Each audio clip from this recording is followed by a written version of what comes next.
Saudara-saudari di dalam Tuhan Yesus yang saya kasihi, selamat siang. Mari kita mulai persekutuan kita untuk hari ini. Dengarkanlah firman Tuhan. Ratapan 3 ayat 22 dan 23. Tak berkesudahan rahmat atau kasih setia Tuhan, tak habis-habisnya rahmatnya, selalu baru tiap pagi, besar kesetiaanmu. Ratapan 3:22 dan 23. Mari kita berdiri, kita memuji Tuhan dengan pujian nomor 66. Besar setiamu. Besar setiamu. 3, 2, 1. Besar setiamu Allah Bapa-Ku, besarlah kasih-Mu yang melimpah, tiada kurang dan tidak berubah, sempurna dan tetap selamanya.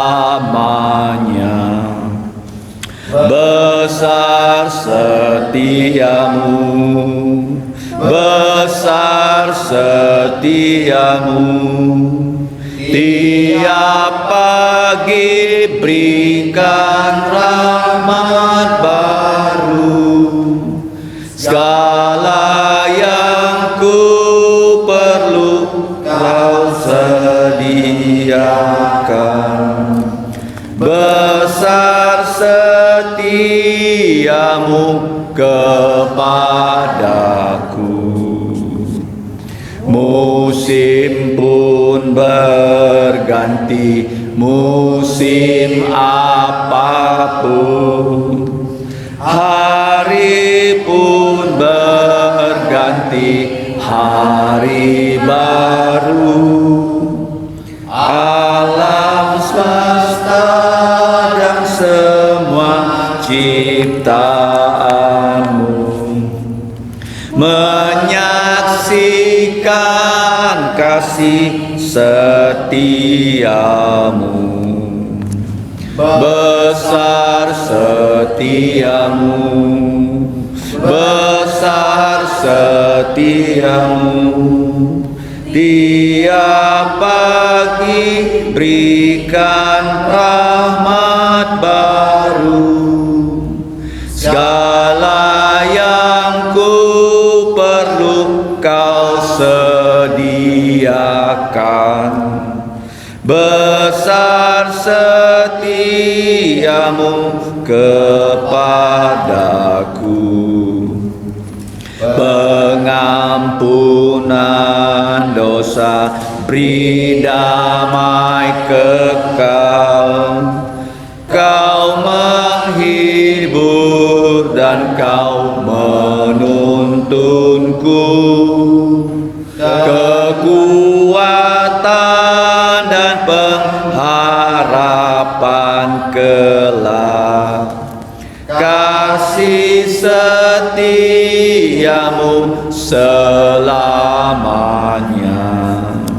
Besar setiamu, besar setiamu, tiap pagi berikan rahmat baru, segala yang ku perlu Kau sediakan. Besar setiamu kepadaku. Mari kita bersatu dalam doa. Allah Bapa kami yang bertahta kekal di dalam kerajaan sorga, Allah Bapa yang telah menciptakan kami, bahkan menyelamatkan kami melalui Putra Tunggal-Mu, Tuhan kami Yesus Kristus. Pada siang hari ini ya Bapa, kami kembali mengucap terima kasih karena Engkau telah memberikan kami sekali lagi kesempatan untuk bersekutu dengan Engkau dan juga sesama pelayan-Mu di dalam rumah-Mu ini. Kami menyerahkan ya Bapa acara persekutuan ini, kiranya nama-Mu ditinggikan dan dimuliakan. Kami juga berdoa untuk setiap anak-anak-Mu yang di rumah mereka masing-masing, yang di tempat kerja, yang masih di sekolah, yang merantau. Kiranya Engkau menyertai mereka semua, dan kami semua dapat memuliakan Engkau dimanapun kami berada. Kami tahu kami orang berdosa, ampunilah semua dosa kami, dan kami percaya hanya darah Tuhan Yesus yang sudah tertumpah di atas kayu salib yang bisa menghapus dosa manusia. Kami mohon Roh-Mu menyertai kami, agar pertemuan kami pada siang ini adalah untuk memuliakan nama-Mu semata-mata. Demikianlah doa dan ucapan syukur yang kami naikkan hanya dalam nama Tuhan Yesus. Amin. Silakan duduk. Mari kita membuka Injil Tuhan Yesus dari perikop yang tadi malam kita pelajari dengan anak-anak di CMC, yaitu perikop 95 atau Injil Markus pasal 8 ayat 22 sampai 26. Yesus menyembuhkan orang buta di Betsaida. Kita akan membaca ya secara silih berganti. Saya mulai ayat 22, ditanggapi ayat 23, kemudian 2 ayat terakhir 25, 26 kita akan membacanya bersama-sama. Demikian bunyi firman Tuhan. Kemudian tibalah Yesus dan murid-muridnya di Betsaida. Di situ orang membawa kepada Yesus seorang buta, dan mereka memohon kepadanya supaya ia menjamah dia. Yesus memegang tangan orang buta itu dan membawa dia keluar kampung. Lalu ia meludahi kedua mata orang itu dan meletakkan kedua tangannya atasnya dan bertanya, "Sudahkah kau lihat sesuatu?" Orang itu memandang ke depan lalu berkata, "Aku melihat orang, sebab melihat mereka berjalan-jalan, tetapi tampaknya seperti pohon-pohon." Sama-sama. Yesus meletakkan lagi kedua tangannya pada kedua mata orang itu. Maka orang itu sungguh-sungguh melihat dan telah sembuh, sehingga ia dapat melihat segala sesuatu dengan jelas. Sesudah itu Yesus menyuruh dia pulang ke rumahnya dan berkata, "Jangan masuk ke kampung." Mari kita sekali lagi berdoa. Ya Bapa, kami kembali mengucap terima kasih karena firman-Mu sudah Engkau izinkan untuk kami baca, dan sekarang kami mau merenungkannya. Kiranya Roh-Mu menolong kami menjadi orang yang mengasihi Engkau melalui firman-Mu, bahkan diberikan kekuatan untuk menjalankan dan menjadi pemberita firman-Mu hanya untuk kemuliaan nama Engkau semata-mata. Demikian doa kami Bapa, dalam nama Tuhan Yesus kami berdoa dan mengucap syukur. Amin. Kesaksian yang tadi kita baca itu terjadi di sebuah tempat yang bernama Betsaida. Nah, Betsaida itu terletak di bagian utara dari Laut Galilea. Kita melihat di Alkitab banyak kota-kota di daerah tanah Palestina itu, khususnya di Israel, dengan nama Bet. Ya. Ada nama Bethlehem, ya. Kemudian ada nama Betsaida, kemudian Betani. Oh, kunci kantor.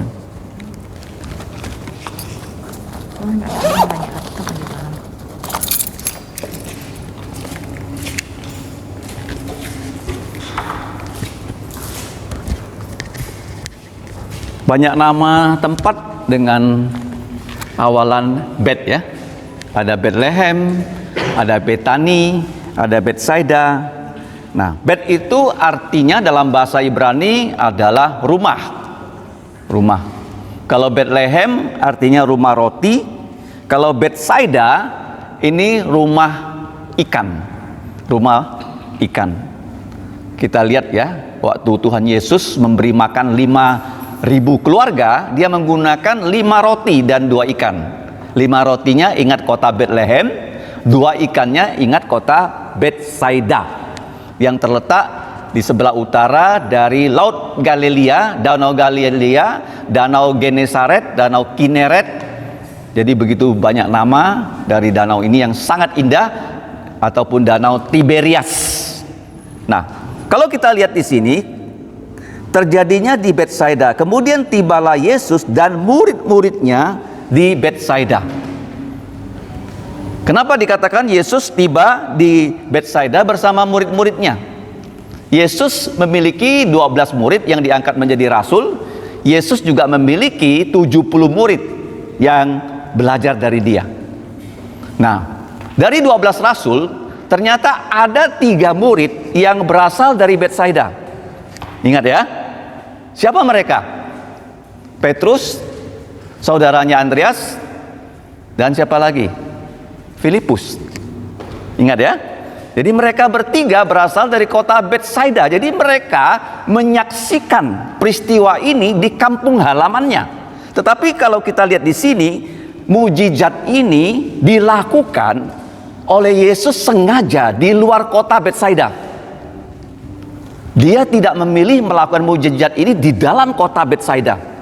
Kenapa begitu ya? Nah, kita lihat di sini, waktu Yesus tiba di situ, Tuhan Yesus kemanapun dia pergi selalu diikuti oleh banyak orang. Bahkan Tuhan Yesus berusaha ya, kalau pergi ke satu tempat, jangan banyak orang mengikuti dia, karena banyak orang motif mengikut Yesus itu tidak benar, mau mendapatkan manfaat dari Tuhan Yesus, yaitu mau mendapat makan gratis, mau disembuhkan, tapi nggak mau percaya Yesus. Kita juga menghadapi dilema kalau dalam pelayanan, ada orang mau ikut ke gereja, ikut kemana, bukan mau percaya Yesus, tapi mau dapat manfaat. Yesus nggak mau. Yesus tahu ya siapa sungguh-sungguh murid dia, siapa yang tidak sungguh-sungguh. Jadi waktu Yesus berada di Betsaida, di situ ada orang-orang, nah, jamaah ya, membawa kepada Yesus satu orang buta. Ini luar biasa sekali. Orang buta adalah orang yang tidak bisa melihat. Walaupun dia tahu Yesus ada di kota itu, di tempat itu, tapi kalau tidak ada kawannya yang menuntun dia bertemu Yesus, Yesus sudah pergi, dia nggak akan ketemu Yesus. Ini penting sekali ya. Ini mengajarkan kita jangan segan-segan mengajak orang bertemu Yesus. Ingat baik-baik ya, ajaklah anak-anak didik kita untuk bertemu Yesus, baik dalam pelajaran mereka, ajak mereka ke gereja, ajak mereka ke CMC, pokoknya ajak. Kerja kita mengajak.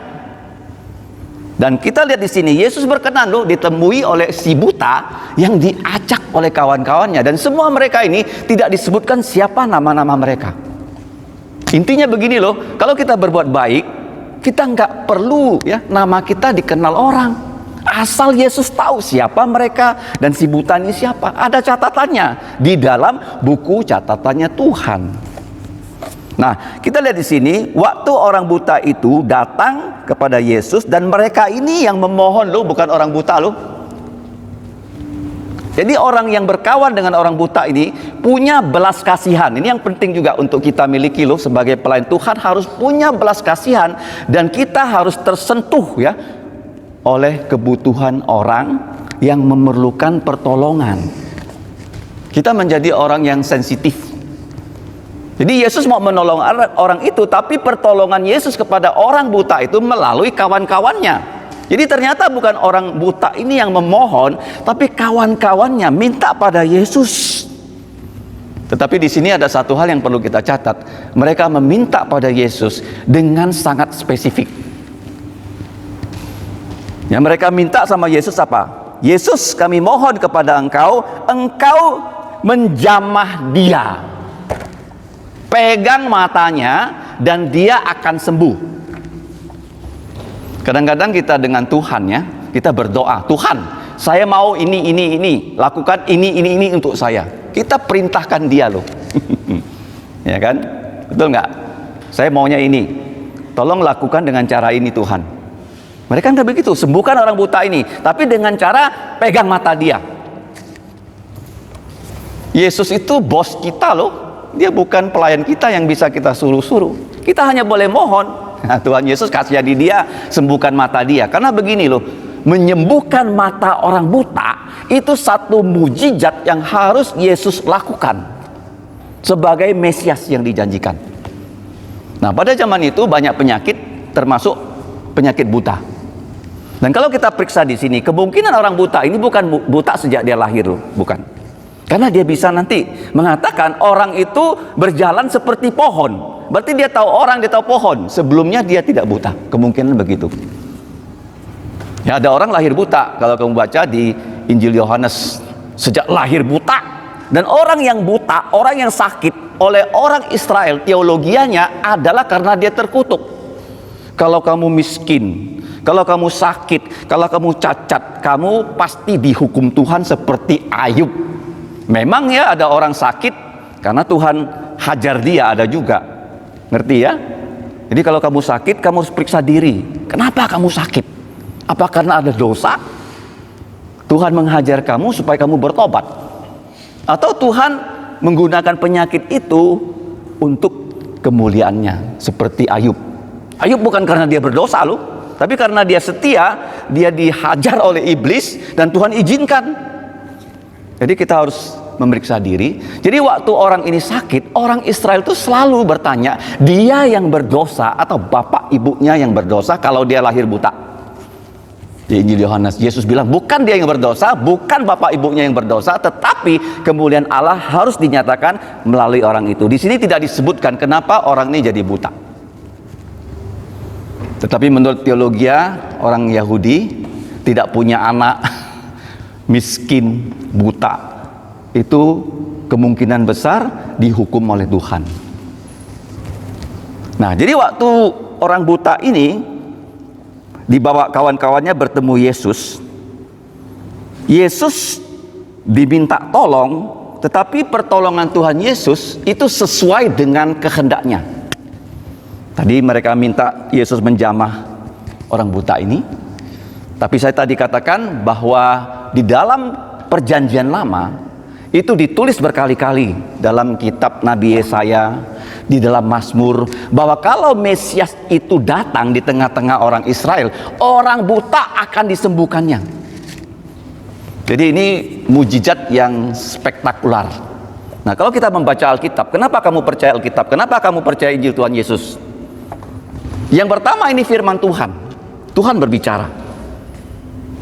Paham ya? Nah, Tuhan berbicara pada kita tuh penting loh. Banyak orang ya, lebih banyak dia berdoa, dia ngomong sama Tuhan, tapi dia nggak mau baca firman Tuhan. Dia ngomong aja, tapi firman Tuhan dia nggak pernah baca. Kalau kita baca firman Tuhan, itu artinya Tuhan ngomong sama kita.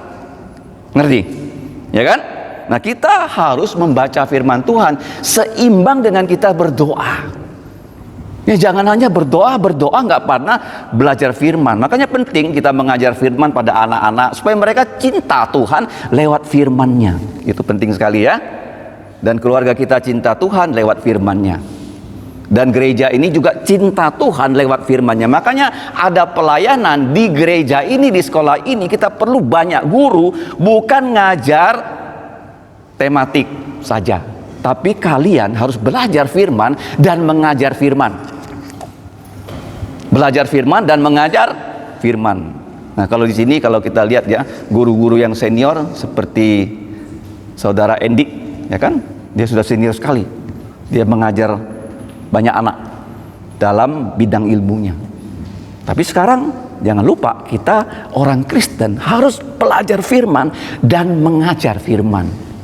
Apa buktinya kamu belajar firman? Firman tuh kalau kamu pelajari, kamu tergerak dan kamu mau mengajar. Nggak mungkin firman itu sudah masuk ke otak kamu simpan. Nggak mungkin. Harus kamu sebarluaskan. Jadi waktu mereka bertemu Yesus, mereka memohon pada Yesus, dan mereka tidak tahu Yesus itu punya privilege dan prerogatif katanya ya. Presiden punya prerogatif katanya untuk reshuffle kabinet. Tidak bisa dicampur oleh siapapun. Yesus juga gitu. Jadi kalau kita lihat di sini, Yesus ya menyembuhkan orang buta ini sesuai dengan nubuat dalam Perjanjian Lama, Mazmur dan Yesaya, bahwa orang buta harus sembuh, dan kesembuhan ini sebagai bukti bahwa dia itu Mesias. Firman Tuhan kenapa kita percayai? Karena ini adalah kata-kata Tuhan yang pertama. Yang kedua, firman Tuhan itu menyangkut yang namanya nubuat. Dikatakan sebelum terjadi, sehingga waktu terjadi kita percaya inilah firman Tuhan. Dikatakan Mesias datang, dia harus menyampaikan firman pada orang-orang yang memerlukan firman dan menyembuhkan orang buta, orang timpang dan sebagainya. Sebagai bukti dia adalah Mesias. Jadi waktu Tuhan Yesus diminta begitu, tindakannya tidak sama dengan permintaan orang-orang itu. Dia tidak langsung memegang atau menjamah orang tersebut, tetapi dia memegang tangan orang buta itu, dan dia membawa orang buta ini keluar kota.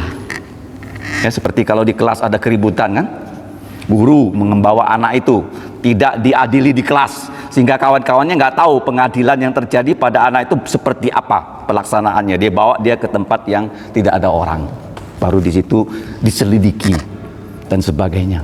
Nah, Yesus sengaja membawa orang buta ini pergi keluar kota supaya penyembuhan orang buta ini tidak dilihat oleh orang-orang di Betsaida. Karena Tuhan Yesus pernah mengecam kota Betsaida. Kau Betsaida, kau Kapernaum, sudah begitu banyak mujizat yang saya lakukan di kota itu, kamu nggak percaya aku. Kalau mujizat ini terjadi di Tirus, di Sidon, kota-kota yang kotor, mereka sudah bertobat. Kenapa Tirus, Sidon itu kota yang kotor ya? Karena pelabuhan. Pak Daulat ini pelaut dulu kan? Tahulah pelabuhan. Kalau pelabuhan ada apa? Banyak tempat-tempat perjudian, tempat-tempat perjinahan, perdagangan budak dan sebagainya. Itu namanya pelabuhan, penyelundupan dan sebagainya. Jadi di kota-kota itu kalau mujizat ini terjadi, mereka sudah lama percaya pada aku. Tapi kamu gak mau percaya. Kapernaum, Betsaida gak mau percaya. Jadi Yesus sudah melakukan begitu banyak mujizat, dan ini mujizat yang terakhir dia lakukan di Galilea. Kamu catat ya, di mana? Galilea, the last. Ya, the last. Karena banyak orang datang pada Yesus minta pada dia tanda dari sorga. Yesus bilang sudah begitu banyak tanda yang ia lakukan, tapi kamu tetap tidak mau percaya. Dia sengaja bawa orang ini keluar kota, tapi murid-muridnya ikut. Petrus ikut. Jadi dia bisa menjadi saksi mata. Ya, Petrus merasa ini Tuhan Yesus tidak mau menyembuhkan orang buta ini dalam kota aku loh, tapi dia bawa keluar kota. Tapi ada saksi mata. Jadi begitu Yesus membawa dia keluar kota, kita lihat di sini Yesus bagaimana meludahi kedua matanya. Kalau kamu lihat ya dalam Markus 8 dengan Markus 7, ada dua mujizat yang Yesus lakukan tidak dicatat di Injil Matius, Lukas dan Yohanes. Hanya ada di Injil Markus. Padahal Injil Markus Injil yang pendek, tapi dia ada dua mujizat yang tidak dicantumkan di ketiga Injil yang lain. Menyembuhkan orang buta, menyembuhkan orang bisu tuli di Markus 7. Nggak ada di tempat lain. Nah, jadi Yesus menyembuhkan orang yang tuli juga sama dengan ludah dan pegang dan sebagainya. Kalau di sini dia meludah mata orang itu, nah, dan dia setelah itu memegang kedua mata orang itu dengan kedua tangannya. Dan ini terjadi ya, proses kemahakuasaan dari Tuhan Yesus. Jadi Tuhan Yesus itu Allah yang maha kuasa, dia bisa menyembuhkan orang dengan hanya berkata, Lazarus keluarlah. Nggak perlu dia bertindak, ya kan? Tapi di sini dia meludah, setelah dia meludah, prosesnya panjang. Dia pegang mata orang itu, dan di sini satu-satunya mujizat, Yesus menyembuhkan orang dengan dua step. Step satu dia ludah, dia pegang. Step berikutnya dia tanya, bagaimana matamu ya? Dan orang itu mengatakan, aku sudah bisa melihat. Ya, tetapi bagaimana? penglihatanku adalah orang sudah berjalan-jalan tetapi seperti pohon. Kenapa orang disamakan pohonnya? Karena pohon itu tumbuhnya pasti tegak lurus. Kalau orang juga bagaimana? Harus tegak lurus begini ya. Kalau kamu lihat presiden, kalau dia berpidato, nggak ada kakinya gini kan, atau tangannya gini kan. Saudara-saudara setanah air. Enggak, dia pasti apa? Dengan tegak lurus, dengan sikap yang hikmat berbicara. Pohon juga kan, kalau pohon tumbuh miring seperti yang pernah kita bongkar itu pohonnya kenapa miring? Karena dulu ya pernah kita gali, kita pindahkan pohonnya jadi miring. Kalau pohon-pohon yang ditanam ya dengan normal itu pasti lurus. Jadi manusia itu lurus dan pohon itu lurus. Dia berkata sudah bisa melihat. Nah, Alkitab tidak menjelaskan kenapa begitu, tapi ada orang mencoba menduga. Kenapa sampai 2 step ya? Kenapa nggak langsung? Ya, kalau mujizat di Mesir 10 tulah, kenapa 10 tulah? Kenapa Tuhan tidak 1 kali tulah langsung Firaun itu KO? Seperti tinju ya, dulu ada petinju yang namanya Mike Tyson ya. Begitu dia ketemu musuh, dia sikat sekali, orang itu tumbang loh. Ya, kenapa nggak begitu? Apakah Allah kurang sakti? Bukan, karena di Mesir itu banyak berhala. Tuhan mau menghancurkan berhala demi berhala dengan 10 tulah. Air jadi darah. Sungai Nil berhalanya. Ya, Tuhan mengatakan Nil itu bukan dewa. Dia hantam sungai Nil. Kodok, lalat, semua itu berhala mereka. Tuhan hantam. Mereka itu bukan Allah. Aku yang Allah. Yang terakhir dia hantam anak sulung. Karena Firaun dianggap penjelmaan dari Allah. Dihantamnya, jadi perlu 10 kali ya. Dan Tuhan bertindak pasti ada tujuannya. Di sini dia menyembuhkan orang itu dengan 2 langkah. Langkah pertama, setelah orang itu melihat manusia, dan yang dia lihat tuh Yesus tuh. Dia lihat murid-murid Yesus siapa? Karena di luar kota nggak ada orang lain kan, betul nggak? Petrus, dia lihat Andreas, tapi nggak jelas, kayak pohon. Dia bilang begitu ya. Nah, kemudian Yesus lakukan lagi step kedua, dia pegang lagi mata orang itu, ya, tangannya diletakkan ke dalam kedua mata orang itu, dan sekarang orang itu sungguh-sungguh bisa melihat dan sembuh. Kemudian dikatakan lagi sehingga ia dapat melihat segala sesuatu dengan jelas. Ini penting sekali ya. Kata melihat di sini kalau kita cek dalam bahasa aslinya itu blepo ditambah dengan banyak yang namanya kata depan. Pertama, dia bisa melihat tapi tidak begitu jelas. Yang kedua, dia bisa melihat ya seperti tembus. Yang terakhir itu dia bisa melihat dengan sempurna. Ini artinya kalau Tuhan Yesus melakukan mujizat itu dia melakukannya dengan perfect. Saya waktu pertama kali ke Malaysia tahun 90-an, pada saat itu Perdana Menteri Malaysia itu masih Mahathir, yang adalah kawan sekolah dari almarhum Dr. S. Hato. Dia mencanangkan Malaysia akan maju menjadi negara industri pada tahun 2020. Itu tahun 90-an kan? Visi 2020. Ternyata visi 2020 20 itu adalah istilah untuk mata kita yang perfect. Artinya orang itu dia melihat orang di depannya kayak pohon sama. Artinya dia punya jarak dekat, jarak jauh itu masih kabur. Kalau orang jarak dekat, jarak jauh tidak kabur lagi, itu 2020. Nanti kalau ketemu dokter ya, tanya dia kenapa 2020 ya. Saya nggak akan jelaskan ya. Kenapa visi yang perfect itu 20/20. Kalau ini kan minus. Minus dan plus ya. Karena kacamata progresif. Coba tanya dokter kenapa 2020 ya. Khususnya orang pakai kacamata. Kalau nggak tahu 2020 keterlaluan. Ya. Vision yang perfect.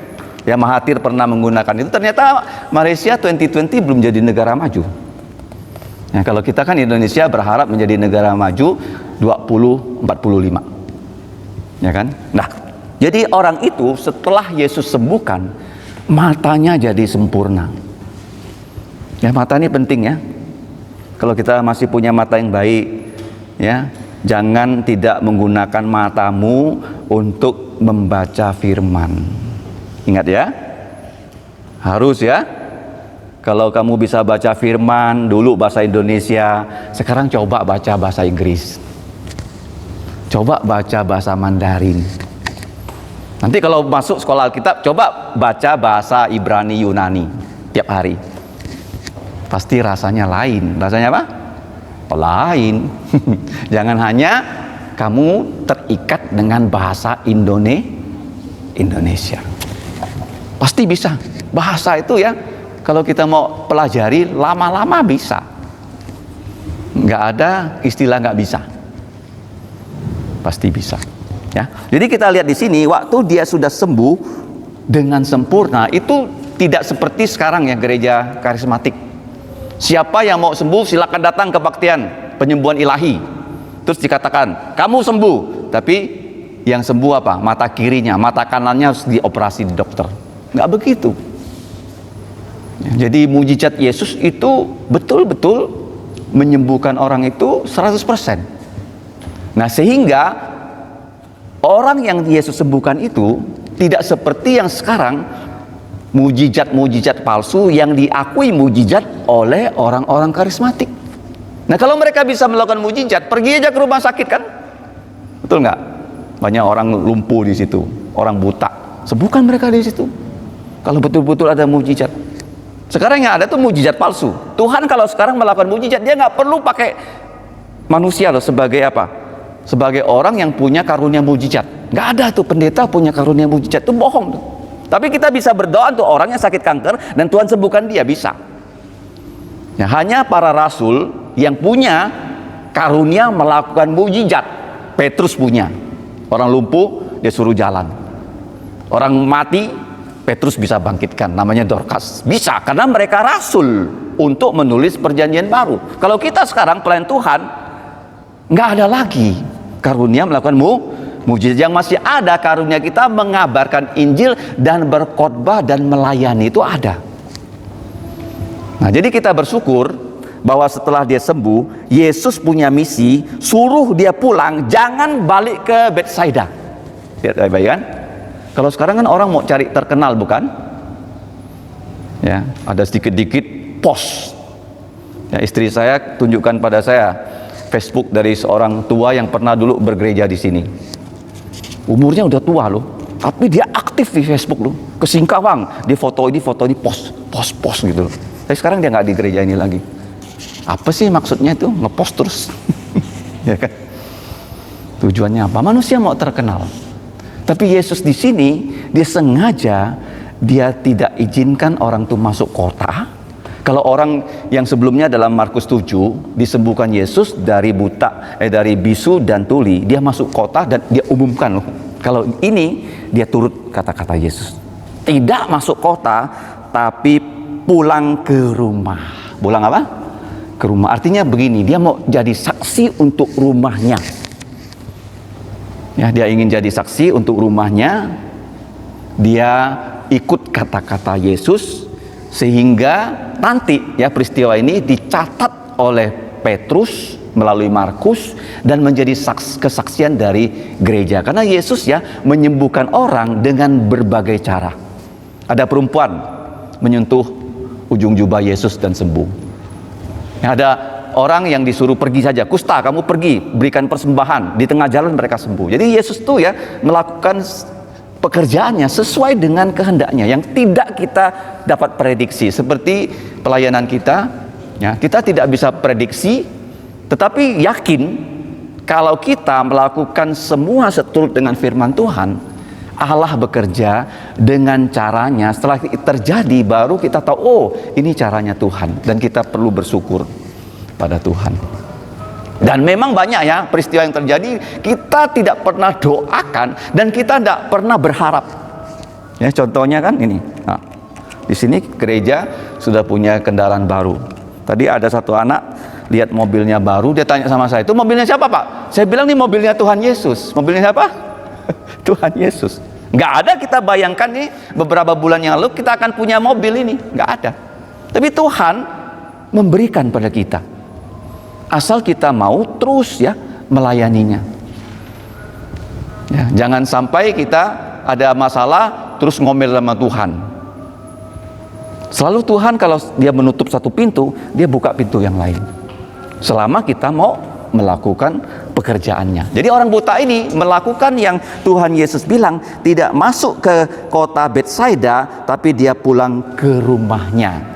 Menjadi kesaksian untuk keluarganya. Ini penting sekali ya, kita harus menjadi orang yang bisa Tuhan Yesus perintahkan. Dia memerintahkan dia pulang ke rumah menjadi saksi. Dan kalau kita periksa dari kisah ini, kenapa dia bertemu Yesus? Karena dia diajak oleh orang bertemu Yesus. Waktu saya masih studi di FEBC Singapura, saya pernah melihat orang buta. Di gereja kita juga ada orang buta yang sudah berpulang ke rumah Allah Bapa. Nah, orang buta yang ada di gereja kita dulu rajin berkebaktian di Hanura Permai. Jadi dia duduk di paling pojok. Tapi orang buta ini karena dia tidak tuli, dia tahu suara. Dan sering saya sapa dia, ya, Aji, ya, Coon.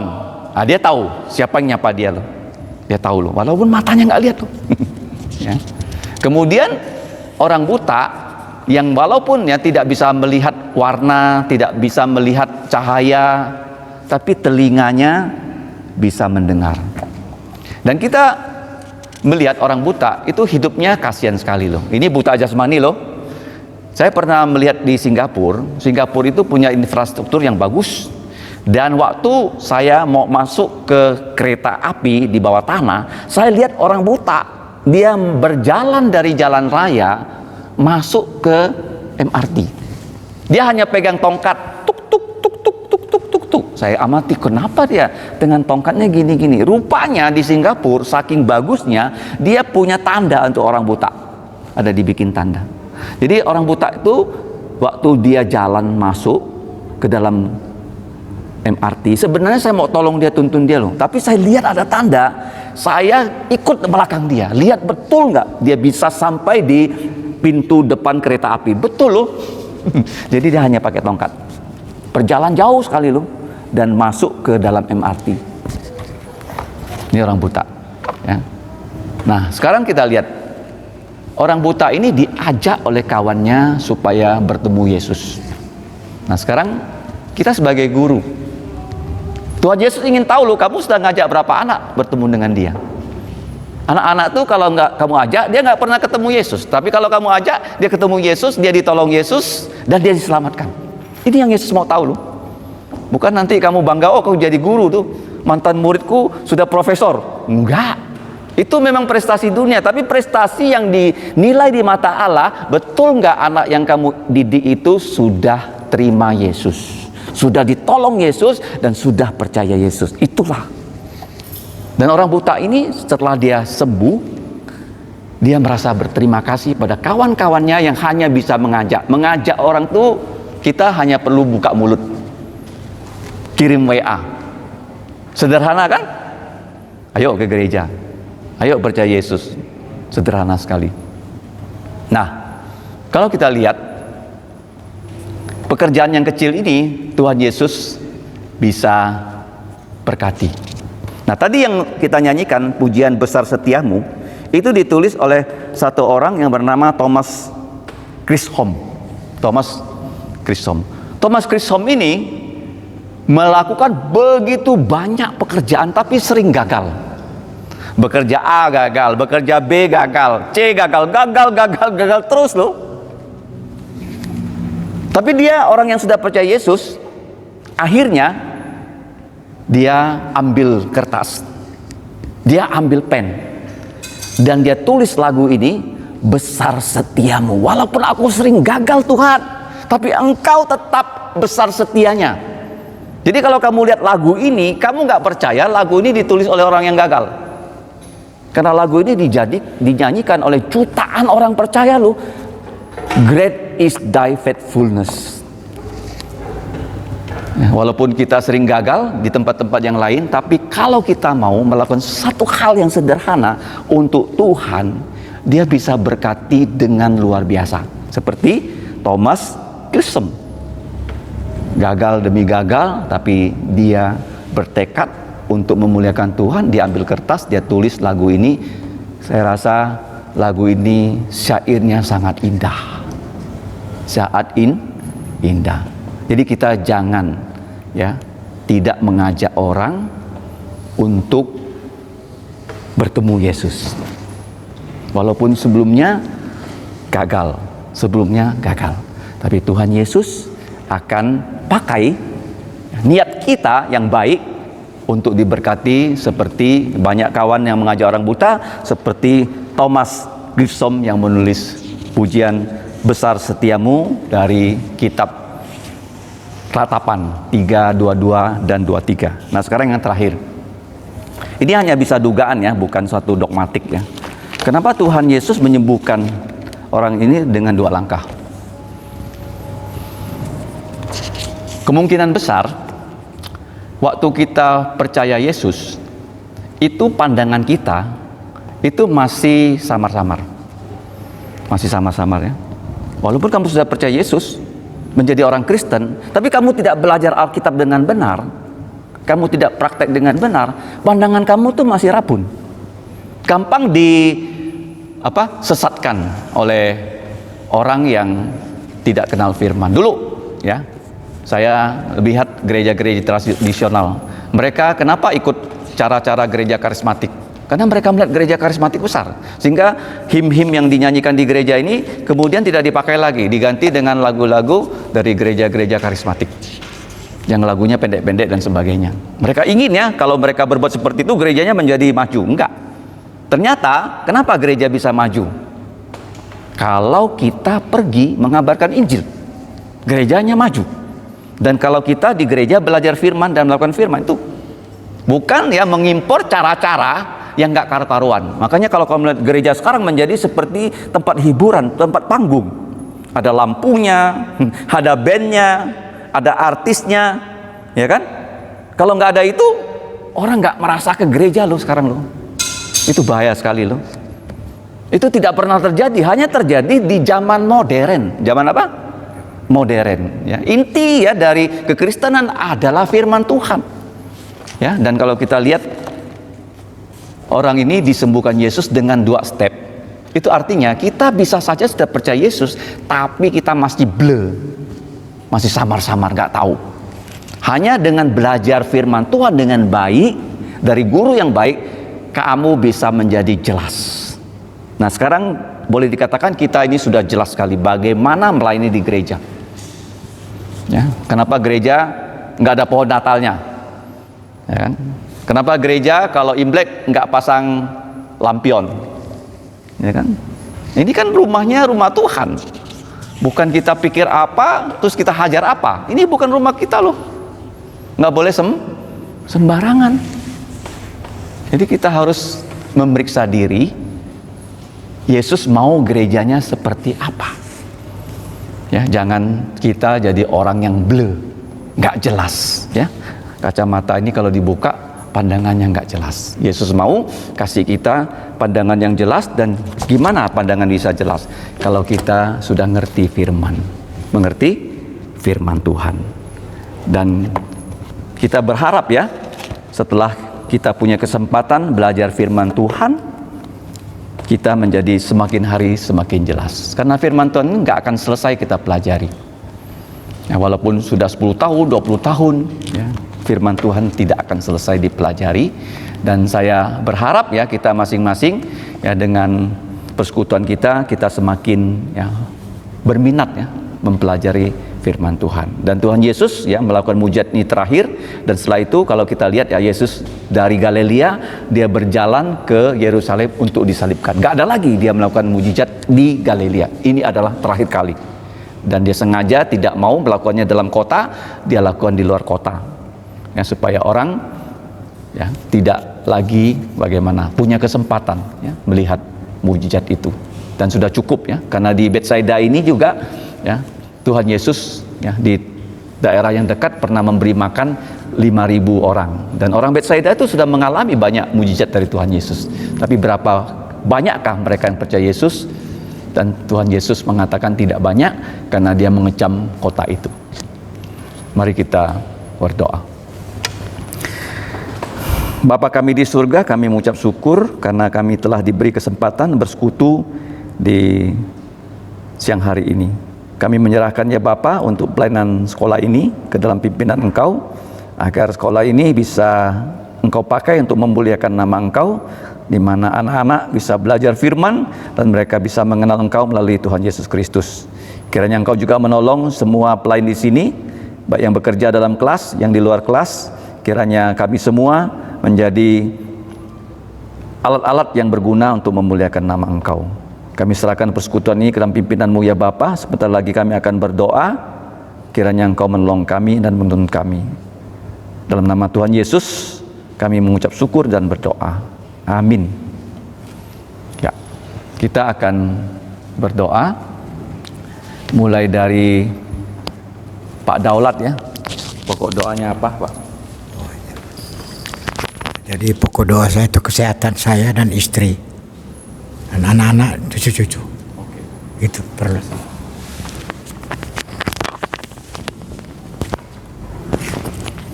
Saya bersyukur untuk persekutuan kita pada siang hari ini. Kita doakan untuk anak-anak didik kita agar mereka dapat sungguh-sungguh percaya pada Tuhan Yesus dan mereka mempunyai good behavior ya, tingkah laku yang baik.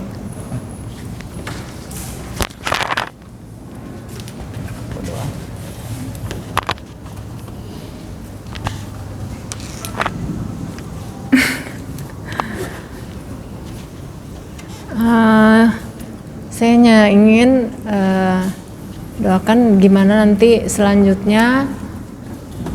Saya serahkan ke Tuhan saja bagaimana nanti depan, itu aja. Ya, puji Tuhan. Doakan kesehatan supaya lancar semuanya. Yang kedua, berdoa untuk keluarga. Anak, ya, ada 2 anak, 1 anak laki-laki yang sekarang juga pelayanan dunia, artinya travel. Yang kedua, anak perempuan ngajar privat ya. Cukup, terima kasih.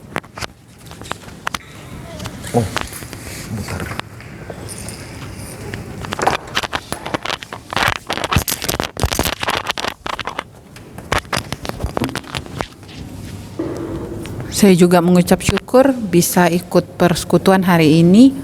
Pokok doa saya, doakan untuk kesehatan dan kesehatan kita semua, dan juga pelayanan di hari Minggu nanti, terutama di pos-pos PI yang ada juga, dan juga kepada suami yang sudah aktif untuk kuliah online. Mohon Tuhan kasih dia hikmat supaya bisa menyelesaikan perkuliahannya dengan lancar sesuai dengan kehendak Tuhan. Terima kasih. Saya mengucap syukur kepada Tuhan untuk penyertaan Tuhan sepanjang minggu, bahkan ucap syukur untuk minggu lalu yang seperti pernah ada disinggung, keluarga dari adik saya bisa datang berkunjung, dan bersyukur untuk segala pertemuan yang ada dan di mana kami juga bisa pergi sana sini dan pertolongan Tuhan kami rasakan. Bersyukur juga untuk pelayanan-pelayanan yang sudah dilakukan dan berdoa khususnya untuk pelayanan kita mulai dari besok, hari Minggu, dan minggu selanjutnya sampai pertemuan selanjutnya. Dan juga doakan untuk pembangunan 2 lokal kita. Kita sama-sama berdoa sehingga Tuhan bisa menyediakan apapun yang dibutuhkan untuk sekolah ini, dan kita bisa melihat nanti bagaimana Tuhan menolong kita, karena Tuhan telah menolong kita dan pasti akan menolong kita bagaimanapun caranya. Kita doakan saja semuanya supaya kita juga berdoa supaya jemaat juga bisa ikut terlibat dalam pelayanan ini, sehingga mereka juga jika ada yang terbeban, kita bisa pikirkan untuk kasih tahu, siapa tahu ada yang terbeban dalam pelayanan ini bisa juga membantu. Terima kasih. Puji Tuhan untuk persekutuan siang hari ini, bersyukur untuk pimpinan Tuhan kita bisa menyelesaikan 1 minggu lagi pelayanan di SKC. Pokok doanya, doakan untuk persiapan tahun ajaran yang baru, untuk pembelian buku, pembuatan seragam dan sebagainya, dan doakan Tuhan menggerakkan lebih banyak orang untuk mendaftar ke khususnya TK Kristen Kalvari. Doakan juga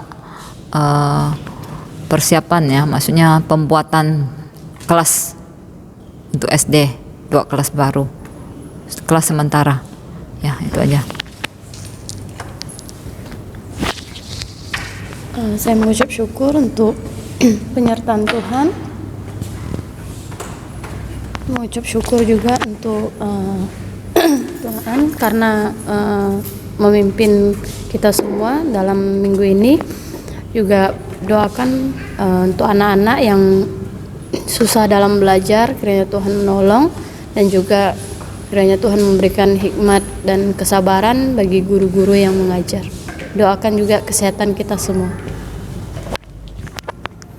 Saya mengucap syukur atas pemeliharaan Tuhan kepada kita, sehingga di minggu ini kita dapat melaksanakan tugas kita, terutama untuk melayani anak-anak di TK dan SD. Berdoa untuk kesehatan kita semua dan bersyukur juga untuk persekutuan singkat pada hari ini. Pokok doa, doakan Pak Julimi supaya Tuhan menolong agar dia bisa disembuhkan secara total atas penyakitnya, supaya dia dapat melayani Tuhan kembali.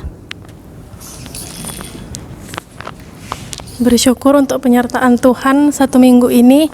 Mengucap syukur juga karena batuk pilek udah lumayan sembuh. Pokok doanya, doakan anak-anak TKB supaya mempunyai perilaku yang baik, bisa menghargai guru dan juga bisa disiplin. Juga doakan untuk Michelle yang sakit dari minggu lalu, tolong didoakan. Saya bersyukur untuk persekutuan hari ini. Doakan penerimaan siswa baru supaya Tuhan mengirim banyak anak-anak untuk belajar, dan juga Tuhan mengirim guru-guru yang baik untuk mengajar. Doakan juga untuk pembangunan kelas SD supaya bisa selesai sebelum tahun ajaran baru. Bersyukur untuk penyertaan Tuhan 1 minggu ini. Berdoa untuk kesehatan kita semua. Berdoa juga untuk keamanan dan keselamatan kita semua. Seperti yang kita tahu, akhir-akhir ini banyak penculikan, pembegalan, terutama untuk kita yang punya, sebagian dari kita yang punya kepentingan di malam hari kan lebih berbahaya. Kiranya Tuhan menyertai kita.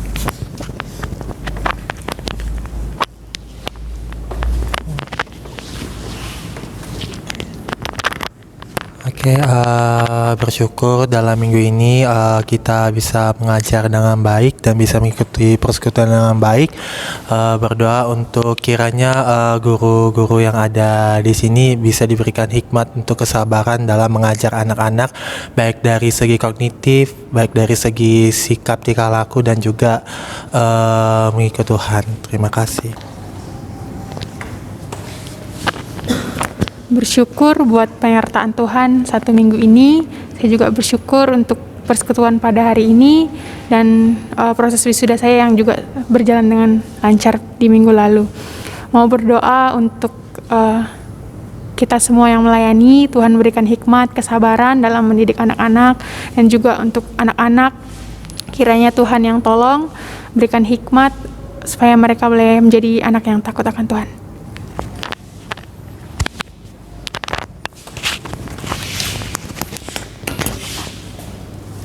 Saya pribadi mengucap syukur untuk kebaktian persekutuan kita di siang hari ini yang kita lakukan di dalam gedung gereja. Ini sebagai suatu persekutuan yang juga sekaligus kita gunakan untuk persekutuan doa. Ya, pokok doa tadi yang sudah kita dengar bersama-sama akan kita doakan. Khususnya saya highlight lagi yaitu pembangunan 2 lokal kelas yang kalau Tuhan izinkan akan mulai dilaksanakan pada hari Senin yang akan datang. Kita berdoa untuk biaya yang diperlukan dan juga tukang-tukang yang bekerja bisa bekerja dengan baik dan aman, dan bangunan yang dibangun bisa menjadi bangunan yang kokoh. Dan bukan hanya itu, dan Tuhan berkenan menggunakan bangunan ini untuk pelayanan SD Kristen Kalvari dan juga untuk pelayanan anak-anak di gereja kita, supaya Tuhan bukan hanya memberikan gedung tapi mengisi gedung dengan anak-anak yang belajar di SD Kristen Kalvari dan juga belajar firman, baik itu CMC dan juga sekolah Alkitab liburan dan juga sekolah minggu, dan persekutuan bisa dilangsungkan di 2 kelas itu, karena kelas itu ukurannya lebih besar daripada yang ada sekarang. Yang ada sekarang TK itu 6 meter kali 6 meter, yang akan kita bangun itu 9 kali 9, jadi besar, dan akan kita partisi di tengah-tengahnya seperti kelas SD kelas 1 kelas 2, sehingga kalau partisinya kita buka menjadi aula, dan aula itu akan sangat berguna untuk pelayanan gereja. Jadi kiranya Tuhan memberikan kita fasilitas ini bisa siap pada waktunya. Diperkirakan pembangunannya itu akan berlangsung sekitar 3-4 bulan. Jadi kalau Februari kita mulai, berarti Februari, Maret, April, Mei, ya, paling lambat tuh Mei, sehingga Juni ya, sudah siap untuk dipakai sekolah Alkitab liburan. Dan kita juga berdoa bukan hanya pembangunan sampai di situ, karena ada permintaan dari Kalvari Pandan BPC, kita harus memberitahu mereka berapa lokal yang kita perlukan, kemudian ya, ruang-ruang apa yang kita perlukan, seperti perpustakaan, kemudian toilet, kantor dan sebagainya. Kita harus rancang ya untuk SD, supaya kebutuhan ruang kita dapat kemukakan, dan mereka akan mencari arsitek untuk menggambar. Ini hanya pembangunan di antara ya, pembangunan yang total ya, karena kita tidak mungkin lagi menunggu rancangannya yang lengkap baru kita mulai bangun, karena kelas ini sudah diperlukan untuk tahun ajaran yang baru. Mari kita doakan bersama-sama untuk hal ini, ya, bukan hanya di persekutuan ini ya, tiap hari kalau kita berdoa jangan lupa ya, kita mohon Tuhan menolong dalam pembangunan ini. Kemudian doakan juga untuk pelayanan di minggu ini yang masih akan kita lakukan. Besok itu pembesukan dan pengabaran Injil, dan juga untuk kebaktian umum di Kubu Raya, dan juga petang hari di Siantan, dan di Parit nomor 2, dan di Sungai Redalam.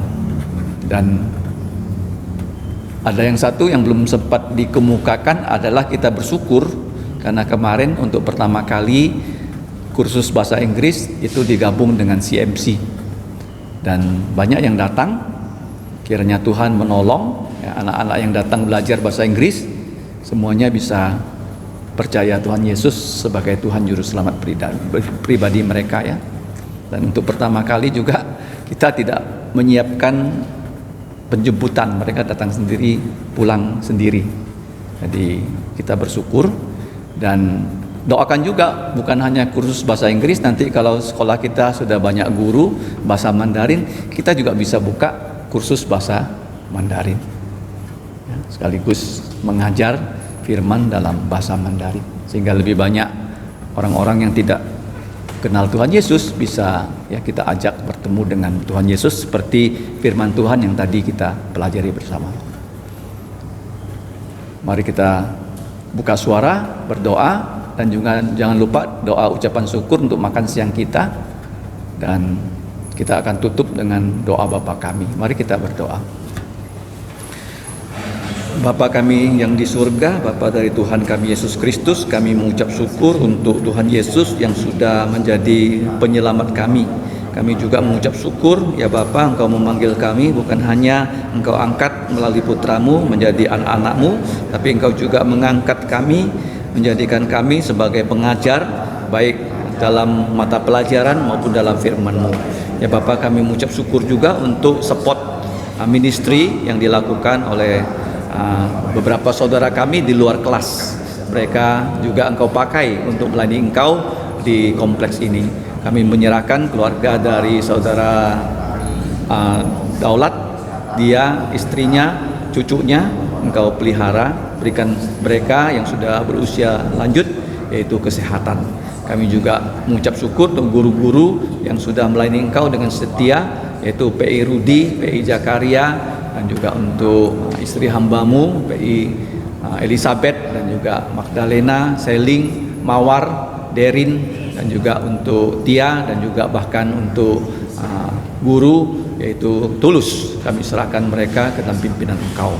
Engkau menolong ya Bapa untuk yang datang bersekutu pada siang hari ini, seperti saudara Endi dan juga saudari Siska, bahkan saudari Indri.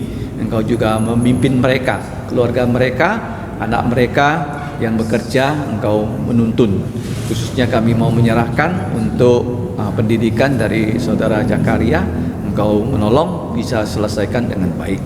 Kami juga mengucap syukur untuk saudari Siska yang sudah Engkau bawa untuk bertempat tinggal di asrama. Kiranya dia Engkau tuntun untuk memuliakan nama-Mu. Kami juga menyerahkan untuk saudara PI Julimin yang sakit, mohon Engkau sembuhkan, berikan dia kesehatan yang baik sehingga dia bisa melayani Engkau kembali. Kami juga berdoa untuk keluarga Adi, yaitu Seling. Kiranya Engkau menolong Adi yang sering keluar kota, jagalah dia supaya dia pergi dan pulang dalam keadaan baik. Kami juga mengucap syukur untuk anak-anak SD TK yang Engkau sudah bawa bersekolah di sini. Kiranya mereka bisa menerima pelajaran dengan sungguh-sungguh, mereka menjadi anak yang rajin belajar, bahkan mereka menjadi anak yang punya karakter Kristus dalam kehidupan mereka sehari-hari. Anak-anak yang mengalami keterkendalaan, Engkaulah yang membantu mereka. Bahkan anak yang sakit, Engkau sembuhkan mereka dari penyakit mereka. Bahkan kami juga berdoa untuk keperluan dari para guru, Engkaulah yang menyediakan. Bahkan ada guru yang masih menempuh pendidikan, yang menyelesaikan skripsi, yang masih kuliah, Engkau menuntun mereka. Ya Bapa, Engkau juga memberikan kami murid-murid yang baru pada tahun ajaran yang baru. Ya Bapa, kami sekali lagi mau menyerahkan dengan ucapan syukur bahwa gambar dari kelas-kelas baru sudah Engkau berikan pada kami, dan kami mohon Engkau berkenan untuk menuntun pembangunannya yang akan dimulai pada hari Senin. Biaya yang diperlukan dan pekerja yang diperlukan, Engkaulah yang menyediakan, dan kami mohon bangunan bisa dibangun dengan baik sehingga bangunan ini bisa Engkau pakai untuk pelayanan Sekolah Kristen Kalvari, pelayanan gerejamu ini, baik untuk CMC, untuk sekolah Alkitab liburan dan sekolah minggu, bahkan menjadi aula yang akan memuliakan nama-Mu. Ya Bapa, kami mengucap syukur untuk pelayanan sepekan yang sedang Kau tuntun. Kami juga berdoa untuk pelayanan pada hari Sabtu, pembesukan pengabaran Injil dan kebaktian umum pada hari Minggu, baik yang pagi dan sore di Kuburaya, di Siantan, Sungai Redalam, dan Jalan Parit nomor 2. Kiranya melalui kebaktian-kebaktian ini lebih banyak lagi orang Kau kirim datang supaya mereka bisa belajar firman, bisa bertumbuh menjadi murid-murid Tuhan Yesus yang setia. Ya Bapa, kami juga saat ini mengucap syukur Engkau memberikan kepada gerejamu ini kendaraan yang baru, kiranya bisa dipakai untuk melayani Engkau. Kami juga berdoa untuk para pemberi persembahan melalui gereja Kalvari Pandan BPC. Engkau memberkati mereka, baik dari gembalanya, penatuannya, diakennya, anggota gerejanya. Engkau berikan mereka berkat secara rohani dan juga jasmani. Bapa, kami juga mengucap syukur Engkau menyediakan hidangan untuk kami santap di siang hari ini. Kiranya Engkau memberkati gerejamu ini, semua anak-anak-Mu yang ada di rumah, di sekolah, dan di tempat kerja yang merantau. Kiranya Engkau menolong kami semua sebagai keluarga besar-Mu di muka bumi ini senantiasa menjadi anak-anak-Mu yang terus memuliakan nama-Mu. Sebentar lagi kami akan pulang ke rumah kami masing-masing. Mohon Kau menyertai perjalanan kami. Ya Bapa, demikianlah doa kami naikkan dengan ucapan syukur dalam nama Tuhan Yesus yang sudah mengajar kami doa Bapa kami yang berbunyi, Bapa kami yang di surga, dikuduskanlah namamu, datanglah kerajaan-Mu, dilaksanakanlah kehendak-Mu di bumi seperti di sorga. Berikanlah kami pada hari ini makanan harian kami, dan ampunilah kami akan kesalahan kami, seperti kami juga mengampuni orang yang bersalah pada kami. Dan janganlah membawa kami ke dalam pencobaan, tetapi lepaskan kami dari yang jahat, karena Engkau lah yang punya kerajaan dan kuasa dan kemuliaan sampai selama-lamanya. Amin. Saat teduh